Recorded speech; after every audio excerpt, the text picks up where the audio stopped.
have a great time. Okay, right. 2, that I said I'd do it. Okay. That's my word. Okay. Just like let's say I owe you $10,000. I don't feel like paying you. Okay, but what about those times that you go and you resent going there? Yeah. That's okay. So what I'm asking you to look at is that you're going to make a decision. You have a decision to make.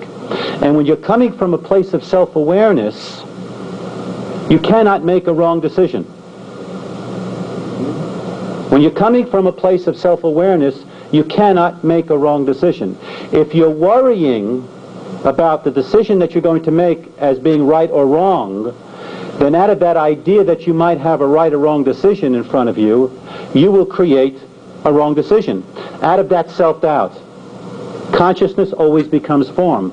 When you come from a place of authority, of knowing that you have the creativity, the wherewithal, the intellect, the intelligence to fulfill any idea, then you don't have to worry about the details, and you don't have to worry about whether that decision is going to be right or wrong. If you have a choice to make, if you're worrying or wondering about whether that's going to be the right or wrong choice, the right or wrong choice doesn't depend upon the choice. The right or wrong choice depends upon your self-identity. the energy? Yeah. You call it energy, fine. It's your self-expression. If you're going into a situation and you're saying, boy, I sure hope this works out. I don't see how it can, but I sure hope it works out. Then you're going into that situation with the doubts that must become form. How many times have you said to yourself, you know, now that I look back at what happened, it happened for the best. You know, I didn't think it was going to happen for the best, but it happened for the best. Somehow what happens must match your self-identity. It doesn't matter what you do. There are many people who take all sorts of courses to better themselves in a particular career, and they know all the right answers of what to say, whether it be sales or whatever, and they have a difficult time being successful.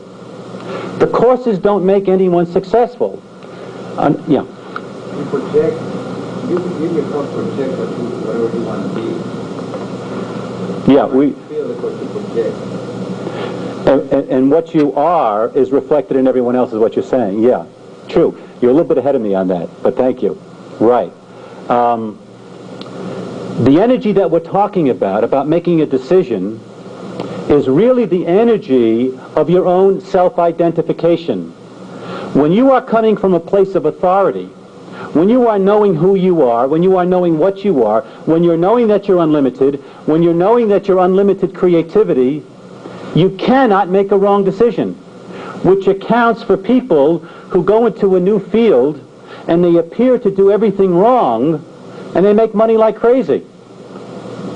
We all know people like that. It doesn't matter what the academic abilities are. What matters is the ideas that you're identifying with. And if you're making a decision coming from fear, if you're making a decision coming from indecisiveness, then that idea must become form. So if you decide to change your mind with authority. If you don't decide to change your mind, then don't change your mind with authority. And it's out of that authority that's going to create your experience. The authority is the action of.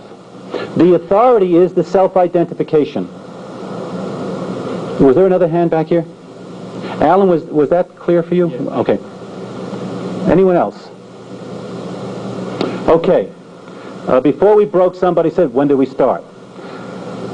What are some of the obstacles that you might be perceiving that are not allowing you to start right now? What would some of those obstacles be? Choosing a time when to start. Choosing a time when to start. Okay, there's an obstacle. What else? Fear. Fear. How do you change an attitude? How do you change an attitude? Okay, what else?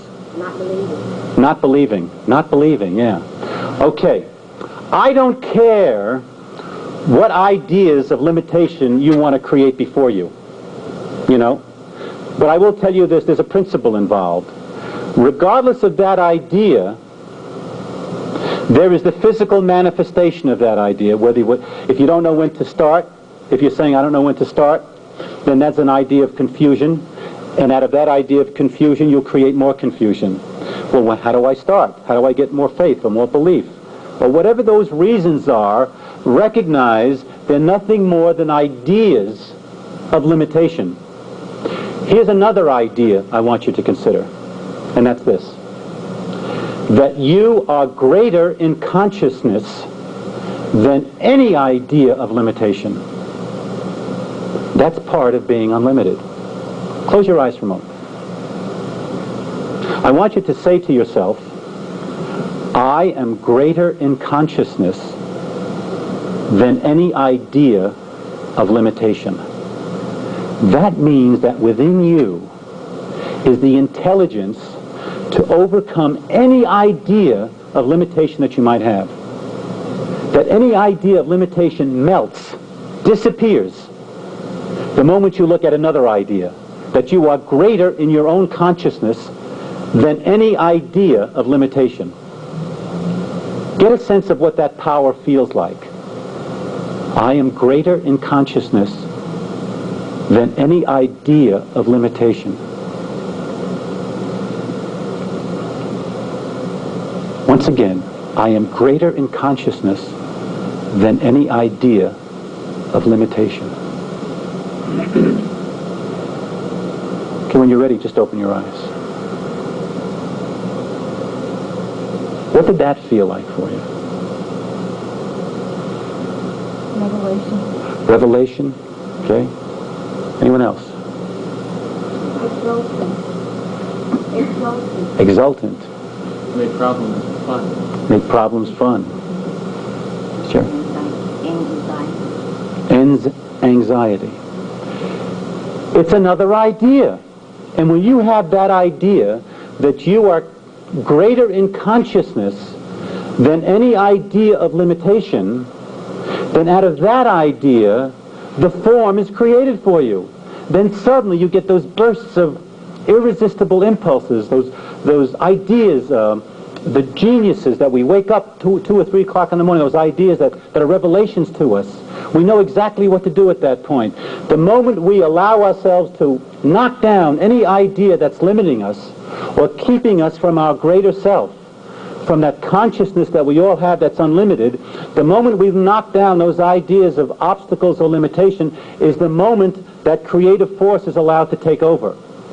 And the more you identify with being greater in consciousness than any idea of limitation, then the identity of that idea of being greater in consciousness than any idea of limitation, the identity of that idea takes over. So, you might as well know that, because if you're not knowing that, you're knowing something else. And consciousness always becomes form.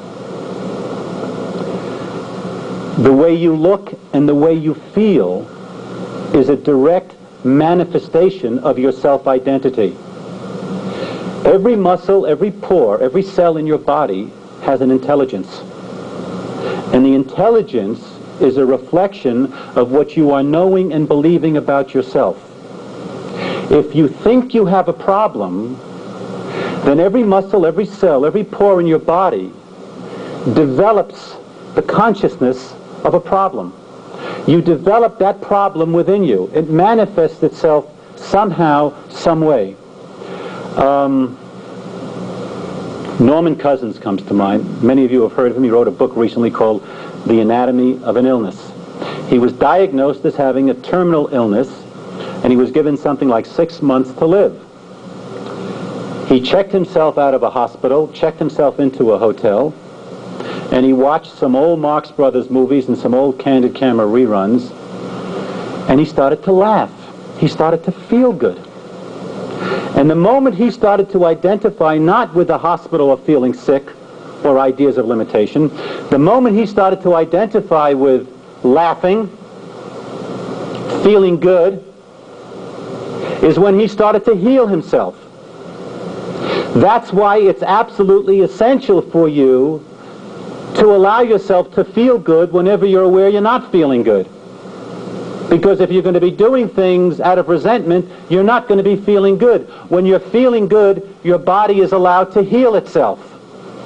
When you're doing things that are pleasing and pleasurable to you, and I'm not talking about at anyone else's expense, because we've already agreed that when you're happy and you're feeling good about yourself, everyone around you benefits. So does every muscle, every pore, every